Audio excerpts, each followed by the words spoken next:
Daily Tech News Show is made possible by you listening right now. And if you can't hear me, then, well, you're not listening, and therefore you can't hear me, so I can't thank you. But you are listening, Reed Fischler, Larry Bailey, Michelle Sergiu, and brand new patrons, Many Mandy's and Jim. Welcome, Many Mandy's and Jim.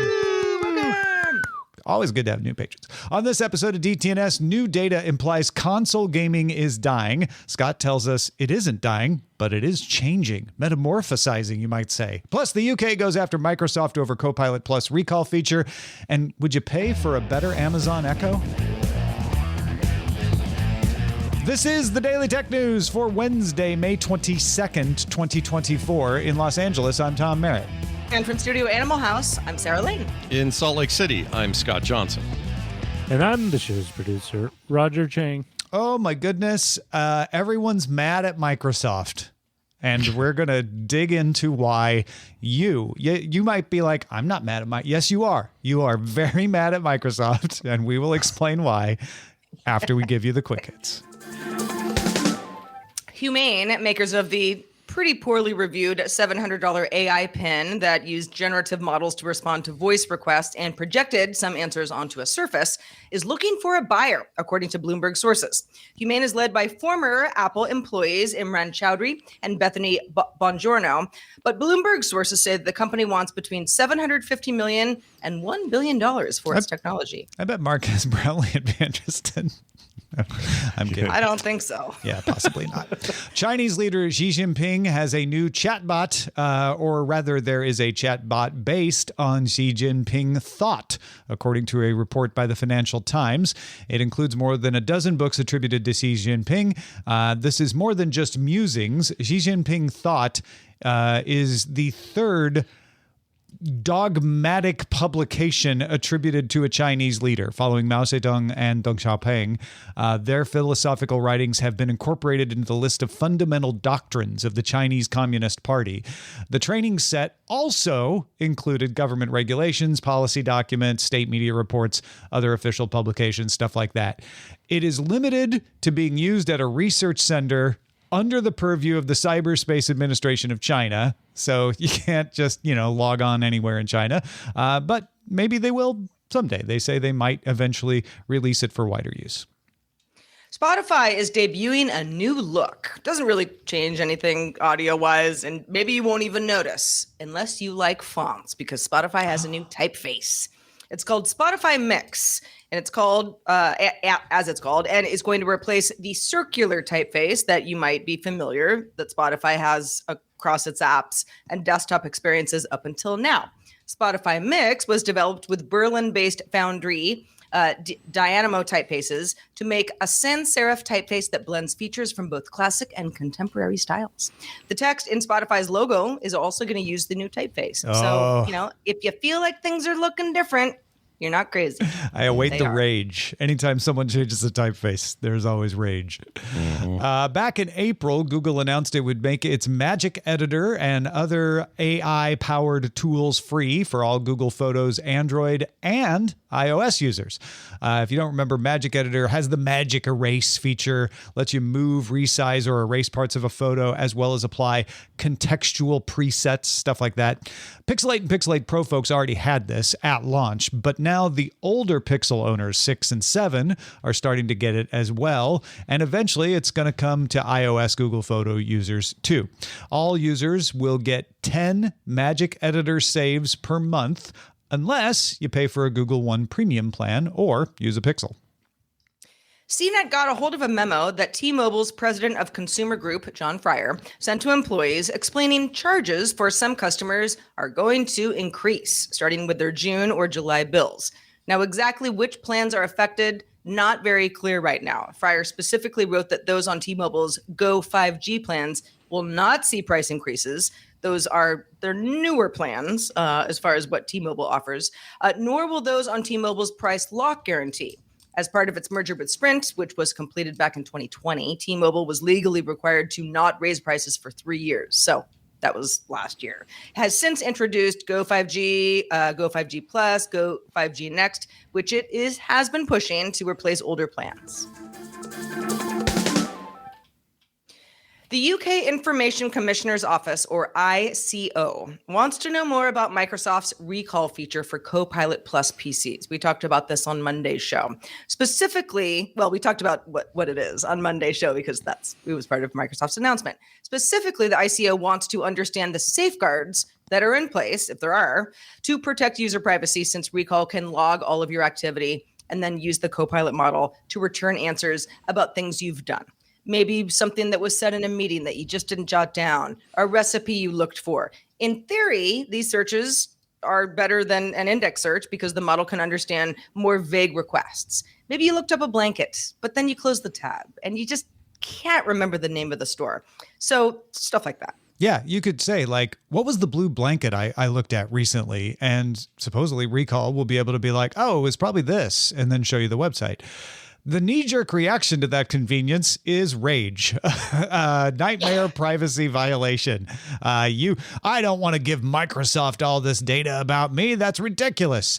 That a company the size and scale of Microsoft wants to access this data, probably to sell ads or worse. Microsoft emphasized in its announcement that the data used for Recall is stored on the PC. It is not stored in the cloud. It's also encrypted with a key under your control, not under Microsoft's control, and can only be accessed by the person whose profile was used to sign into the computer. And with biometric login, that means you can use something to make sure it's more than just a password that is protecting that computer. So someone to get to that data would have to have physical access to your computer and be able to log into your account somehow. Then you can also filter out websites and apps from being scanned. You can say, you know what? I don't want my YouTube viewing in there. Don't log YouTube, and it won't. You can also pause collection. If you're like, you know what? I'm planning a surprise party, and just in case, make sure don't keep any of this stuff for the next hour or whatever. You can also delete some or all of the data you collected at any time. This is all under your control. And of course, you also can choose not to use Recall at all on a PC. You could probably not even buy a Copilot Plus PC, in which case you wouldn't even have access to Recall. So I don't know how you would have this feature and make it more secure and more under the user's control than the way they have implemented it, which makes me think some people are like, I just don't want this to exist. I don't want there to be a feature that collects all of my behaviors on my machine and then tries to benefit me with it. It's still a question of whether it will benefit people. I think Microsoft maybe needs to do more work in regards to, maybe there's no winning this battle, but more work in regards to telling people what they want this for. Because right now it does feel like a feature nobody asked for. I've heard some people in my circles say, well, actually, this thing I have this idea for, I think would work great for this. This is perfect for me. But most people seem to be like, well, I don't know who's asking for this. Like, why is this a thing that we want? And maybe Microsoft can demonstrate that better as time They demonstrated it Monday, but Monday was not streamed. It was only shown to the press. And I thought they demonstrated it very well, which was to say, like, you have done that search of your email. You've done the search on your computer with the index search where you know that piece of data is there and you can't find it. This is going to make sure you find it. And you won't have to try to remember, like, what is the exact name that'll make the search return come? You can vaguely describe it and it will return. Microsoft showed that. Nobody heard it. Right. It's the Satya Nadella video that's going around that I think people are reacting to the most. And that one seemed a little bit vague. My only real complaint is knowing that I can not have it on or have it on or, kind of be as picky as I want to as the user, as you explained, I think very well. My biggest complaint is I think the name is terrible. When you say, are you going to get Windows 11 recall? Oh, what happened to Windows 11? Did they recall Windows 11? It's a terrible name. But other than that, it's fine. I mean, it's context, right? On Monday, from not just like people who don't know anything about tech who do sometimes ping me about tech stuff, because it's like Sarah's the tech person, but people who work in tech talked to me on Monday, more than one person. I was like, can you believe this recall thing? What a nightmare. And I was like, is it? I mean, first of all, you don't have to use it, but let's say you do. There are a lot of people who, if you can afford to have a really good personal assistant That person has access to not every aspect of your life, but probably a lot of them. You know them, you trust them, they make things work well for you. That's what my initial reaction was, that this is. If this is something you're comfortable with, it's going to, just kind of be like, hey, what was that thing? Oh, yes. Thank you. That because I do that all day, every day. One of my friends said, but Sarah, would you want someone to like take a photo of you every 10 minutes? And I'm like, you're asking the wrong person. Well, first of all, that, yeah. There's a certain element of privacy that's very important to me. But this doesn't feel like it's infringing on But that this also privacy. isn't taking a picture of you every 10 minutes, but that's what people think it's doing. It's not much more than what you already have on your device, which is all your data. All your data is on your device. All this is doing is making it easier to access it, keeping a history, which is a little more than what you have on your device right now. You have Windows Restore points, but maybe you don't have full history, so it's keeping more data. And the only liability I could think is because that history exists, there could be legal implications where you would be subpoenaed. Now, you might not be compelled by a judge to unlock your device. That might be considered, testifying against yourself, but it might not. That part of the law is not exactly settled yet. The number of people that would run into that use case are very low. There might be some companies who don't want to turn this on because they don't want to have this information collected in case of a future court case, especially if they're in a very sensitive profession. But that's really the only legitimate concern I can see here.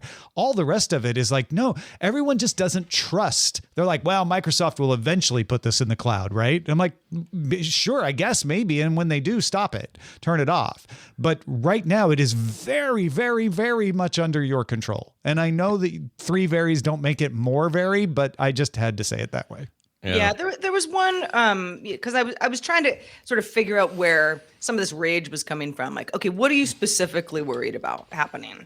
And there was an example that somebody on X had made of like, what if you're in a domestic relationship where you're concerned about your safety and your privacy? And I thought, well, okay. But I mean, that would be something that you are already concerned about if someone has access to a computer that you're using. Now, maybe this would give them all that much more information, and that's something to think about. But I don't really think it changes the rules. No. And if you're in that kind of situation, you would probably not be keeping history in other areas too, like browser history and stuff like that. So that is a great point. You would probably not want to use that. You would want to make sure that you don't use recall in those situations. But I don't think that means we should deny the feature existence. I think it is very useful and very well implemented. Granted, I could be wrong. Maybe it comes out and people find out there's a bunch of holes in it and it's insecure and all that, in which case, I'll take it all back. But assuming it's properly implemented, which I think it seems like it should be, this is a legitimate product that some people will want to make use of and can make use of securely. Remember, it's encrypted, so it's going to be very difficult to even exfiltrate it if somebody hacked into your machine. I don't see a lot of glaring weaknesses that are any more than any other data you have. Yeah, the only other thing I would add on top of this is that if you are somebody who's still sort of like, well, I don't get the use case, think of it this way. Your everyday or every moment activity on your computer, this is like backup for that, in the way that your files are being backed up all the time, either offsite or locally on a hard drive. And you want to access those quickly. You use software to do that. I know I had this file yesterday. Oh, there it is. This is like that, but for stuff you saw, something you browsed, something you popped open for a second, a file you opened and then shut. Like it really is an extension of that. If you're looking for a good metaphor, I think that's how. Roger points out it's no different than Apple Time Machine, except that it's going to be a lot like that, easier to access the information, right? Mm-hmm. Yeah. Right. Well, people with knowledge of Amazon's plans are talking to CNBC. My guess is these are people from Amazon who have been authorized to leak this to the CNBC. But they say, hey, Amazon's going to have a much more conversational version of the voice assistant for Echo devices later this year. because everyone is talking about OpenAI and Microsoft and Google this week, so we don't want to be left out, so we leaked this to CNBC. The upgraded voice assistant will probably only be available with a subscription, though, according to these sources, and it would not be included with Amazon Prime. Sources told CNBC that Amazon had not yet settled on how much it will charge. Another reason they might want to leak this out and maybe get an idea of what people would pay. CEO Andy Jassy has previously mentioned that Amazon was integrating generative models into multiple applications, including, quoting now, an even more intelligent and capable Alexa. So this is not a new concept. It's just that the week everybody else is making announcements, Amazon's leaking it to CNBC. And the new idea would be that you would only get it if you pay. So Scott, would you pay for a better Amazon Echo? Well, I might. I feel like my Echo gets a lot of basic uses, and I use it every day for certain things that it's just sort of inherently good at. But I don't really use it beyond that. And I'm sure I'm not using it in ways they wish I was. It's mostly to play a playlist or turn on a light or something like that. So maybe this gets me there. The biggest hurdle I have here is if I'm to look past that here and now, this kind of stuff is going to be expected to be free. This feels like charging for text back in the 90s in a way to me. I don't think that lasts. I think at some point these things become like search, or these things become like sort of ubiquitous website usage where I'm not required to pay for every single thing I do. It's considered like a top level thing, and you either support it with ads or some other way. But I don't think that lasts. And I think Google turns right around and says, hey, guess what? All our Google Home devices are going to be free. And they all have the upgrade. And everyone's going to go, oh, maybe I'll look at a Google device next because I don't want to pay Amazon any more money for this. Also, so I think it's a bad idea. Be something that would be bundled into a Prime subscription, right? Which I pay for and has steadily crawled up in price over the last 5 years. Yeah. If that were to, hey, here's a perk of Prime. And maybe that $130 Prime subscription per year, is that much sweeter to you? Great. Wouldn't say no to that. I don't think I would pay for this on its own. I really don't. I have an Echo Show, which is in my kitchen. And I have a couple Amazon Assistant powered Sonos speakers that I, chirp at throughout the day. But I know what I'm getting back. I know what to ask. I know how to ask it. Sometimes it flubs. This morning, my Echo Show weirdly was serving me would you like a toilet brush? Which is weird because I actually do need one, even though I haven't been searching for one. So I don't know what's going on there. Good timing, I suppose. But I was sort of like, yes, but can you show me this item, but in black? Yeah. And it was like, no idea what you're talking about. I can't do that. like where I'm like, if it was as good as just me saying flippantly, yeah, could you do that, but change it a little bit? Great. We're just not there all the time. Yeah. So, if I can get it to be better, because it's not very good other than turn on and off the lights. But anytime I ask it a piece of information, I have a 10% chance of it answering. If it's better, if it sounds better, and if it stops nagging me about using Amazon services, which it just randomly does once every other day, when I tell it to turn on the lights and it's like, hey, did you also know you can order lights for? I'm like, no, just stop it. I will pay. That. I will pay for that. Now, I don't want to pay a lot, $1.99 a month, maybe I could probably do something like that. So if you keep it real cheap, I might pay for it. I don't know how many other people would, though. I think Scott's right. A lot of people are just going to look at this and go, why don't you just make the product work? I paid for the product already. Yeah, and it will be an early grab on this stuff. And later I just guarantee you it'll change. It's too top level. It's too much. And I use the example of texting and paying for every text you did in the 90s. And I knew then, I'm like, this will not stand. There's no way this lasts. It's too ridiculous. It's too much of I need this all the time. You can't pay per character. And this feels like that, or in the way that search used to. There were early search engines that wanted me to pay to get better search results. Google came along and said, nope, it's all free. That just changed the paradigm, and that will change immediately. And Amazon's going to go, well, us too then, I guess. And I don't know. It just feels And the problem is Amazon is not able to make the money off of the Echo that it thought it would be able to. People just don't shop on it in enough numbers to pay for it, which is why I'm guessing they're not bundling this into Prime. And they're making it a separate subscription because they're just not seeing the return on selling these things. And the amount they charge for them is pretty close to cost, if not under cost. Yeah. And it's expensive to run voice services. It's going to be more expensive to run a more capable large language model powered one. So they are going to need to make that money back somehow. And I think there's a difference between there's an overlap, but there's a difference between saying that something is more conversational and that something is better. Oh yeah, no, I want it to be both. I don't care so much about the conversational, but the context and show me this in black. Yeah, that's what I care about the most. Yeah, that whole kind of like, I want a friend that lives inside my Echo. Like, I don't need that really. I just want it to be better. Yeah. I want it to understand what I'm saying and continue to understand what I'm saying, which it's gotten somewhat better at. But it's it's I look forward to it being as good as the OpenAI and Google demos from earlier last week. If anybody has a beautiful toilet brush in black, they'd like to send me the link too. Yeah, don't send her your actual brush. No. Yeah, no, not yours. Not yours. I want one that's still in the plastic.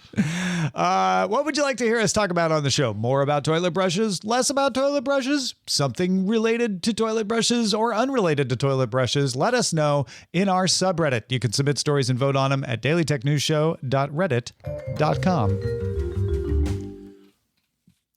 A report from market research company Newzoo is getting a lot of attention because it might look bad for game consoles. The report showed an 8.4% increase in PC games and related digital sales between 2023 going back to 2022. Consoles rose 0.3%. Okay, so there's that. Mobile gaming also fell about 2%. Now, if you're looking at total revenue for 2023, Newzoo estimates mobile gaming coming in just under $90 billion. Consoles, $52.4 billion. PC gaming hovering around $39 billion. So, Scott, for those who are saying, looking bad for consoles, is this a real trend?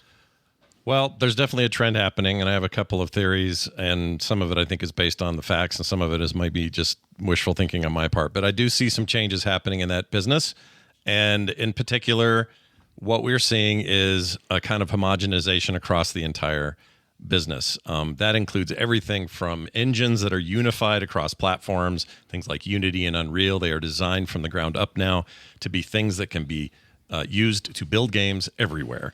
And some of that includes multiplayer technology and other things to keep all this stuff sort of flowing.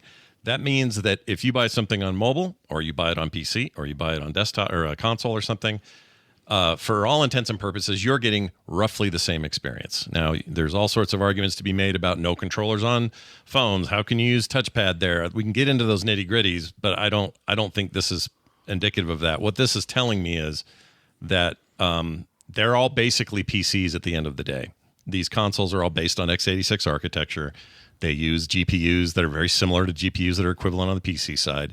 In fact, if anything, they're outdated the day they get launched because PCs tend to be faster with updates when it comes to GPUs and faster technology to run your games better.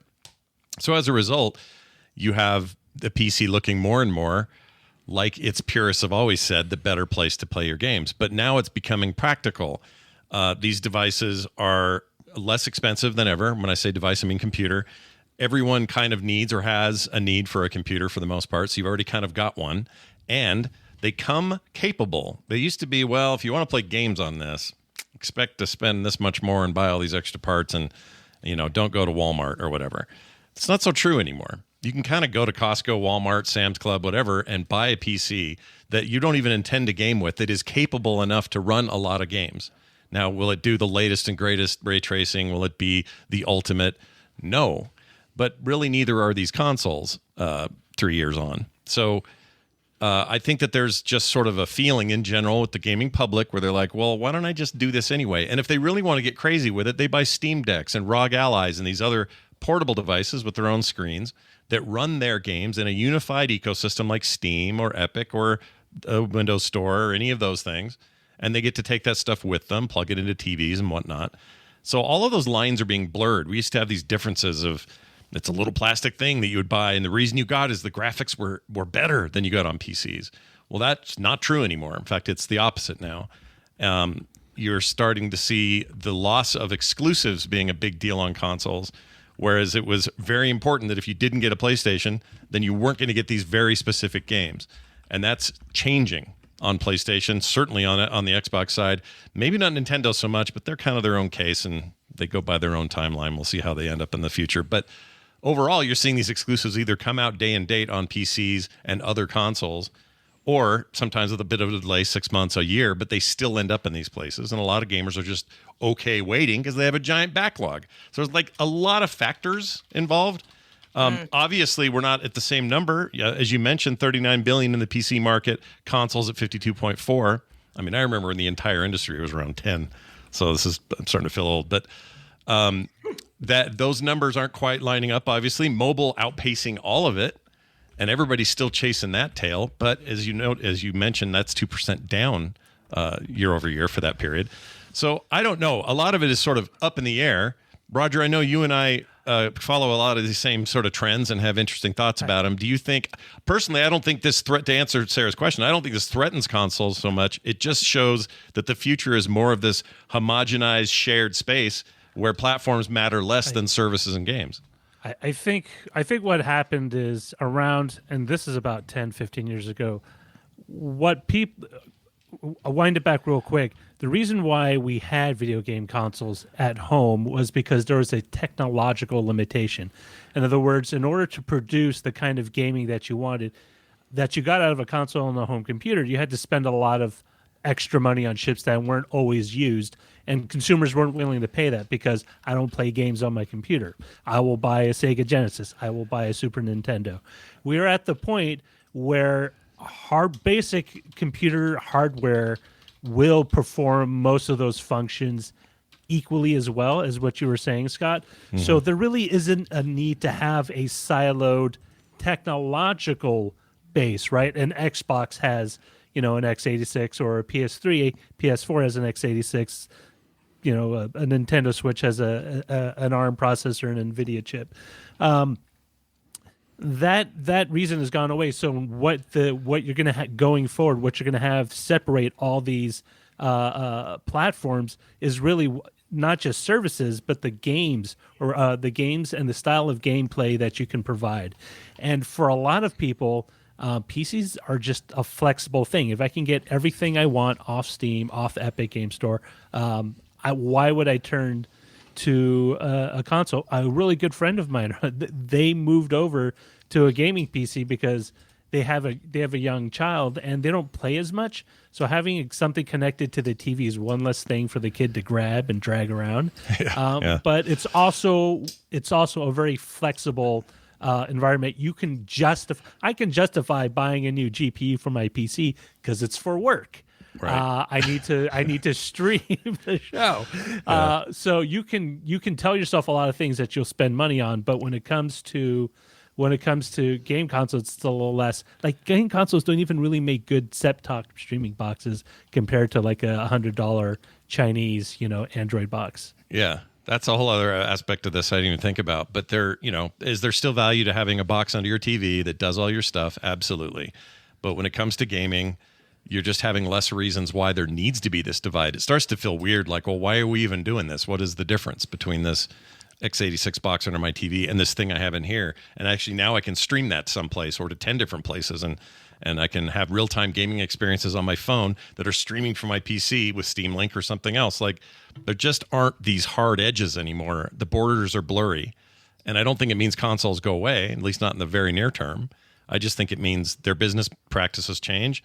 They do more games on more platforms all at once, make maximum money that way, and not have to wait until a year passes or whatever. And that's what Sony is having the hardest time with this, to be honest. Everybody else is kind of on board, but they're an electronics company. That's their background. Nintendo, toy company.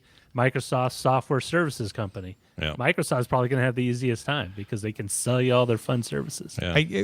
Just listening to y'all talk, what it sounds like is we more of the money is still in consoles, so it's not going away anytime soon. It's going to be a slow decline, and with that slow decline comes the rise of cross-platform, including cloud, and consoles probably just slowly become set-top boxes.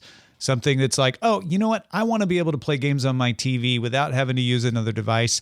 The same reason you get a Roku or an Apple TV or an NVIDIA Shield. And in fact, the NVIDIA Shield is perfect because it has the games on it too. You'll get a set-top box that can play games and attach it to your TV specifically for that. Some TVs will have it built in. It looks like that is the future. Game consoles never go away. They just morph into streaming boxes. Yeah, and the news isn't that PCs are taking over. The news is actually the opposite. The news is that everything's kind of just merging out. Becoming platform independent. Yeah. All right, let's check out the mailbag. Let's do it. This one comes in from Anon Jr., who wrote on Patreon in response to our conversation in Good Day Internet about job retraining. Anon says, seems another big part of career changes is where you go and how it relates to existing skills. For a logical type who does a lot of writing, coding, that isn't that big of a stretch. For myself, my degree is in programming. I spent 14 years managing the software and online training catalog for a mid-sized hospital. I burned out and I left. After a few years of returning to retail sales to help my sister and do a sabbatical, I'm 4 years into a new career as a luthier. It's not as odd a jump as it sounds, given I roadied for a small band on the side and did basic repair work. I also spend a lot of time learning basic woodworking from my father and stepfather. I wonder sometimes how much harder it would have been to get shunted into some field that I had no handhold on. A luthier is somebody who makes stringed musical instruments, in case you were among the many people who didn't know what that was, which is why he's like, yeah, I worked as a roadie, so it totally makes sense. And I love this. Anon Jr., thanks for sharing your story with us. I didn't realize this was the road, and it shows that everybody's going to have a different story with this kind of stuff. If you do have to retrain and move to something else, not everyone's going to become a luthier, obviously. But there might be something else where you're like, well, I actually have that skill. And that skill is the skill you're like, I can never make a career out of it. That's what Andrew Main was talking about yesterday. Like in the future, maybe you can. Maybe some of these careers that can't make enough money can make enough money because of the change in the economy. Well, thank you to everybody who sends us feedback every day. We get a lot of feedback and we read them all. Feedback at dailytechnewsshow.com is where to send your deepest, darkest thoughts, and also a toilet cleaner that is in black. Thank you to you, Scott Johnson. I just assume that you have your own toilet cleaners, so you don't need to send any of yours to me. But where should we send folks your way? Well, if you want to hear more about our hot takes on these shifts in the industry when it comes to gaming and hardware and technology in the gaming space, check out the show Core on Thursday nights. We put that thing right up on podcast after, but if you want to watch us live, you can do that as well. You can find info at frogpants.com/core, and there is a ton to talk about, so check it out. Patrons, stick around for the extended show, Good Day Internet. Is the press too positive about AI? And why don't I notice that? That's something we're going to discuss in relation to some research that has been done that's showing, the press maybe is a little too much of a cheerleader. You can catch DTNS live Monday through Friday at 4 p.m. Eastern. That is 2000 UTC. And you can find out more at dailytechnewsshow.com/live. Rob Dunwood and I are back at it again tomorrow. I think there'll be some tech news. Hope to see you there. The DTNS family of podcasts, helping each other understand. Diamond Club hopes you have enjoyed this program.